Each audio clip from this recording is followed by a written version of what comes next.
नगर राष्ट्रीय महामार्ग 170 किलोमीटरचा आहे लांबीचा.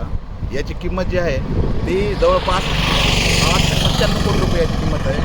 आणि राष्ट्रीय महामार्गानं 3 विभागामध्ये 3 विविध कंपन्यांना हा रस्ता दिलेला आहे.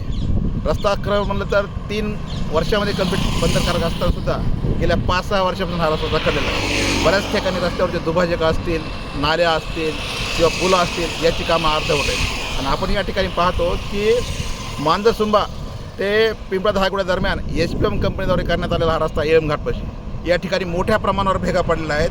आणि दुचाकी वाहनांचे चाक या भेगामध्ये पडून अपघात होत आहेत. वारंवार अपघात होत आहेत. संबंधित प्रकरणामध्ये सामाजिक कार्यकर्त्यांनी किंवा ग्रामस्थांनी लेखी तक्रार केल्यानंतर आंदोलनाचा इशारा दिल्यानंतर थातूर डागडुजी केली जाते.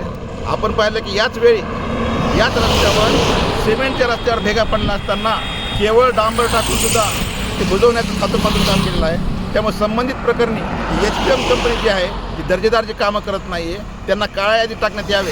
त्याचबरोबर संबंधित जे प्रशासकीय अधिकारी असतील त्यांनी या ठिकाणी देखभाल दुरुस्ती न केल्यामुळं त्यांच्यावर कारवाई करण्यात यावी. यासाठी स्वतः मी केंद्रीय मंत्री नितीनजी गडकरी, प्रकल्प संचालक यांना लेखी तक्रार केलेली आहे. आणि लवकरच येळम घाट येथील ग्रामस्थ या संबंधित प्रकरणामध्ये रास्ता रोको आंदोलन करणार आहेत.